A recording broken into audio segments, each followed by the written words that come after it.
Hello viewers, welcome to our AN education unit.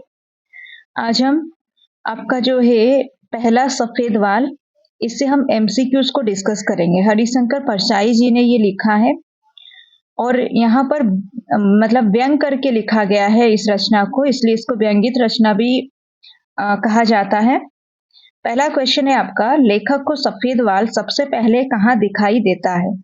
कान के पास, माथे पर, काले बालों के बीच, कान के पास, काले बालों के बीच। लेखक को यानी कि हरिशंकर परसाई जी को सफेद बाल सबसे पहले जो है कान के पास काले बालों के बीच दिखाई देता है। ये इंपॉर्टेंट है, इस लाइन को याद रखिएगा। कान के पास काले बालों के बीच सबसे पहले लेखक यानी कि हरिशंकर परसाई जी को सफेद बाल दिखाई देता है। क्वेश्चन नंबर 2, लेखक का मन को क्या झकझोर देता है? ठीक है, लेखक का मन को क्या झकझोर देता है? झाड़ी से निकला हुआ शेर, किले पर बाहर चढ़ता हुआ शत्रु, किले के बाहर चढ़ता हुआ शत्रु, काले वालों के बीच झांकता हुआ रजत तार। तो देखिए 2 नंबर क्वेश्चन में आपका दिया गया है कि लेखक का मन को क्या झकझोर देता है, और इसमें से तीनों ऑप्शन में से सही ऑप्शन अगर आप देखिएगा सी ऑप्शन सही होगा। काले बालों के बीच झांकता हुआ रजत तार जो है, यहाँ रजत तार मतलब वो सफेद बाल, ठीक है, यही लेखक का मन को झकझोर देता है। बहुत इंपॉर्टेंट लाइन है, इसको याद रखिए। काले बालों के बीच झांकता हुआ रजत तार जो है लेखक का मन को झकझोर देता है। इसका कंसेप्ट का भी वीडियो बना था, आप लोग अगर देखे नहीं है तो इसका प्लेलिस्ट में जाकर देखिएगा, वो कंसेप्ट वाला वीडियो है। और वो अगर आपको उसका आगे भी चाहिए तो आप लोग कमेंट कर सकते हैं, उसका आगे का भी अपलोड कर दिया जाएगा। क्वेश्चन नंबर 3, हरिशंकर परसाई जी के अनुसार कौन सा दर्द बड़ा होता है? सिपाही की कलगी से लगी हुई चोट, मरण का दर्द, कालीन पर चलते हुए कांटा चुभने का दर्द। सारा इनसाइड क्वेश्चन है। हरिशंकर परसाई जी के अनुसार कौन सा दर्द बड़ा होता है, ये क्वेश्चन था आपका। सही ऑप्शन अगर आप देखिएगा सी ऑप्शन आपका सही होगा। कालीन पर चलते हुए कांटा चुभने का दर्द को लेखक जो है बोलते हैं कि इसका दर्द जो है बड़ा होता है। ठीक है, आपको ये लाइन बिल्कुल पहला सफेद वाल में मिल जाएगा, आप अगर इसको पढ़े होंगे। कालीन पर चलते हुए कांटा चुभने का दर्द जो है, इसी का दर्द को लेखक जो है बड़ा दर्द मानते हैं। क्वेश्चन नंबर 4, पार्क के कुंज में प्रेमी को एकाएक क्या दिख जाता है? प्रेमिका के रूप में परी, राधा का बाप, शेर।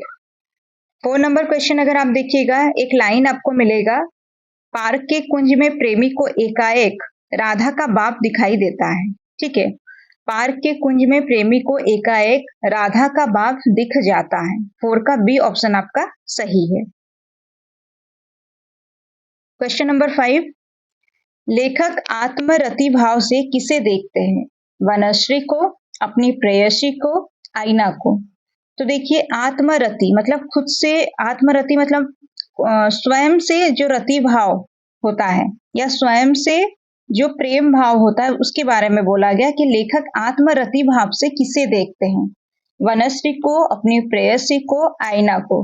5 का सी ऑप्शन सही होगा, लेखक आत्मरति भाव से आईना को देखते हैं। क्वेश्चन नंबर 6, भाई मेरे एक बात कॉन्फिडेंस, भाई मेरे मतलब यहाँ पर संबोधित करके बोला गया, भाई मेरे एक बात कॉन्फिडेंस में कहूं, अपनी दुकान समेटना शुरू कर दो। ये उक्ति किसकी है? हरिशंकर परसाई जी की, सफेद बाल की, मरण की। तो देखिए 6 नंबर क्वेश्चन अगर आप देखिएगा, इसका सही ऑप्शन जो है बी होगा।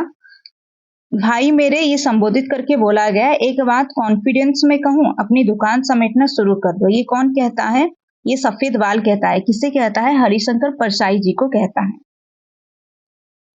क्वेश्चन नंबर 7, किसे अंगूठा दिखाने के बारे में बोला गया है? परिस्थिति को, वार्धक्य को, सफेद बाल को।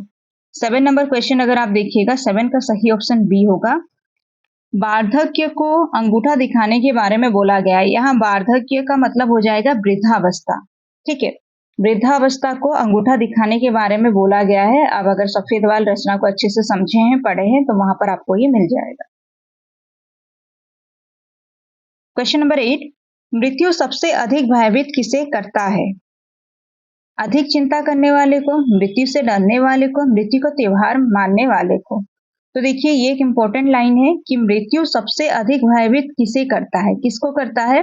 जो मृत्यु का त्योहार मानते हैं उन्हीं को मृत्यु जो है सबसे ज्यादा भयभीत करता है। ठीक है, जो मृत्यु को त्योहार मानते हैं उन्हीं को मृत्यु सबसे ज्यादा भयभीत करता है। क्वेश्चन नंबर 9, कौन बड़ा दयालु है जिस पर लेखक का गुस्सा है? ठीक है, किसको लेखक बड़ा दयालु कहते हैं और उस पर गुस्सा भी करते हैं? आईना, उम्र, सफेद बाल। 9 नंबर क्वेश्चन अगर आप देखिएगा इसका सही ऑप्शन जो है ए होगा।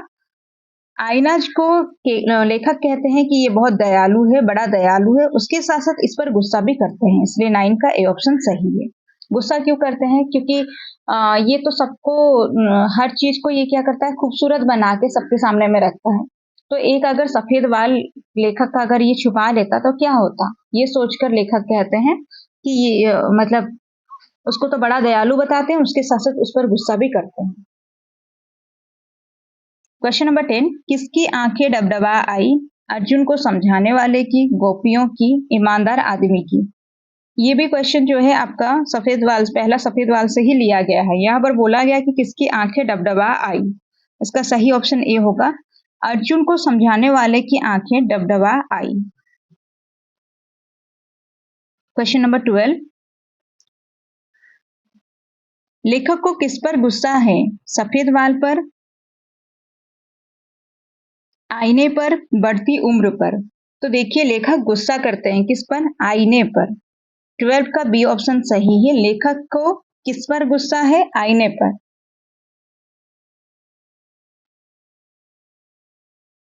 सिपाही की कलगी किसको दिख जाती है? हरिशंकर परसाई जी को, शत्रु को, गर्विले कीलेदार को। तो देखिए सिपाही की कलगी जो है ये गर्विले कीलेदार को दिख जाती है। 11 का सी ऑप्शन सही है। लेखक को जो पहला सफेद बाल कैसा प्रतीत होता है उसको समझाते हुए लेखक ये सब बोलते हैं कि जैसे सिपाही की कलगी को गर्विले सिपाही की कलगी जो है वो गर्विले कीलेदार को दिख जाता है। ठीक है, वैसा एक एक उदाहरण दिए हैं, बहुत सारा उदाहरण वहां पर दिए हैं, तो इसलिए सिपाही की कलगी किसको दिख जाती है, ये जो क्वेश्चन था इसका सही ऑप्शन सी होगा, गर्विले किलेदार को। क्वेश्चन नंबर 13, हरिशंकर परसाई जी बसंत में क्या देखते हैं? वनश्री, शत्रु के सिपाही, कुंज में राधा। तो देखिए हरिशंकर परसाई जी जो हैं ये बसंत में देखते हैं वनश्री को। बहुत इंपॉर्टेंट है, याद रखिएगा, बसंत में वनश्री को देखने के बारे में बोला गया है। हरिशंकर परसाई जी हैं जो पहला सफेद वाल रचना है, इसी के रचनाकार है हरिशंकर परसाई जी, और इनके बारे में बोला गया कि हरिशंकर परसाई जी बसंत में वनश्री को देखते हैं। 13 का ए ऑप्शन सही है। क्वेश्चन नंबर 14, लेखक के अनुसार बड़ा दयालु कौन है? उम्र, सफेद बाल, आईना। 14 नंबर क्वेश्चन अगर आप देखिएगा इसका सही ऑप्शन सी है, लेखक के अनुसार बड़ा दयालु है कौन? आईना। क्वेश्चन नंबर 15, सौंदर्य का सामना करते हुए कौन बेहोश हो गए थे? हरिशंकर परसाई जी, उर्दू कवि मूसा। ये वर्णन भी आपको मिलेगा, आप अगर पढ़े हैं चैप्टर को तो आपको समझ में आएगा। तो यहाँ पर आंसर हो जाएगा आपका सी ऑप्शन, सौंदर्य का सामना करते हुए मूसा बेहोश हो गए थे। क्वेश्चन नंबर 16, रावण जैसा वरदानी कौन है? खिजाब, कांस फूल, सफेद वाल। तो रावण जैसा वरदानी कौन है? सफेद वाल है। ठीक है, 16 का सी ऑप्शन सही है, रावण जैसा वरदानी बोला गया है सफेद वाल को। क्वेश्चन नंबर 17, लेखक के एक परिचित खिजाब लगाने वाले की दिन जवान दिखते थे। अच्छा, किस दिन जवान दिखते थे? क्वेश्चन होगा आपका, लेखक के एक परिचित खिजाब लगाने वाले कौन से दिन जवान दिखते थे? ठीक है, शनिवार को, रविवार को, सोमवार को। 17 का सी ऑप्शन सही होगा, लेखक के एक परिचित के बारे में बोला गया वो सोमवार को जवान दिखते थे। ठीक है, 17 का सी ऑप्शन सही है। ये इंपॉर्टेंट क्वेश्चन बनेगा क्योंकि इस तरह से क्वेश्चन एग्जाम में पूछा जा सकता है कि किस दिन के बारे में बोला गया है कि लेखक के परिचित जो है वो जवान दिखते हैं, क्योंकि वो खिजाब लगा रहे थे। ठीक है, क्वेश्चन नंबर 18, लेखक ने किसे अपना समान धर्मी बताया है? मृगलोगनी, केशव दास, सुंदर दास। तो लेखक यहाँ पर हरिशंकर परसाई जी केशव दास को समान धर्मी बताते हैं। रचना में ही आपको ये लाइन मिलेगा, समान धर्मी उन्होंने बताया है केशव दास को। क्वेश्चन नंबर 19, चंद्रवंद मृगलोचनी ने किससे बाबा कह दिया था? किसे? ठीक है, चंद्रवंद मृगलोचनी ने किसे बाबा कह दिया था? परसाई जी को, केशव दास जी को, सुंदर दास जी को। तो इसका सही ऑप्शन बी होगा, केशव दास जी को। क्वेश्चन नंबर 19 जो है इसका सही ऑप्शन बी होगा, चंद्रवंद मृगलोचनी ने केशव दास जी को बाबा कह दिया था। क्या कह दिया था? बाबा कह दिया था। क्वेश्चन नंबर 20 नंबर क्वेश्चन अगर आप देखिएगा, आत्मरति के अतिरेक का फल किसने भोगा था? अतिरेक मतलब होता है आधिक्य, अधिकता। तो आत्मरति के अतिरेक का फल किसने भोगा था? ये आपका क्वेश्चन है। ऑप्शन से लेखक के मित्र नरसिसस। 20 नंबर क्वेश्चन अगर आप देखिएगा, आपका सही ऑप्शन सी होगा। यहाँ पर आपका आत्मरति के अतिरेक का फल जो है नरसिसस ने भोगा था। ये अभी आपका चैप्टर में दिया है, अगर आप लोग पढ़े हैं तो आपको ये समझ में आएगा कि आत्मरति के अतिरेक का फल जो है नरसिसस ने भोगा था। क्वेश्चन नंबर 21, लेखक के अनुसार हिसाब लगाने से जीवन में कौन सी वृत्ति आती है? वैद्य वृत्ति, निरीक्षण वृत्ति, वाणिक वृत्ति। आपको चैप्टर में ही ये मिलेगा कि हिसाब लगाने से जीवन में वाणिक वृत्ति आती है। 21 का सी ऑप्शन सही है। क्वेश्चन नंबर 22, बड़े समझौते किस मौसम में होते हैं? गर्मी के मौसम में, बारिश के मौसम में, सफेद वालों के मौसम में।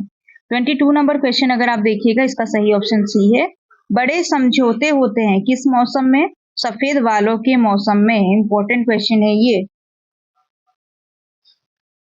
क्वेश्चन नंबर 23, लीक यानी कि लंबी रेखा से बच निकालने की इच्छा का नाम क्या है? मौत, जीवन, यौवन। तो देखिए, लीक यानी कि लंबी रेखा से बच निकलने की इच्छा का नाम क्या है? यौवन है। 23 का सी ऑप्शन सही है। बहुत इंपॉर्टेंट क्वेश्चन है ये भी कि लीक से बच निकलने की इच्छा का नाम जो है यौवन है। यहाँ तक था क्वेश्चंस। उम्मीद है आप लोगों को समझ में आया होगा। कहीं पर कोई भी डाउट है कमेंट करके पूछिए। इसका पीडीएफ के लिए आपको एक व्हाट्सएप ग्रुप का लिंक जो है कमेंट सेक्शन में पिन किया हुआ मिलेगा, आप वहां पर ज्वाइन हो जाइए। शाम तक आपको ये पीडीएफ मिल जाएगा। पढ़ते रहिए, मेहनत कीजिए। जितना भी आप लोग जो भी एग्जाम के लिए आप लोग पढ़ते हैं, हमेशा से लगातार पढ़िए। अगर एक एग्जाम क्लियर नहीं होता है तो दूसरा हो जाएगा, लेकिन आपको लगातार पढ़ना है। तब तक पढ़ते रहना है जब तक आपका कहीं पर सिलेक्शन नहीं हो जाए।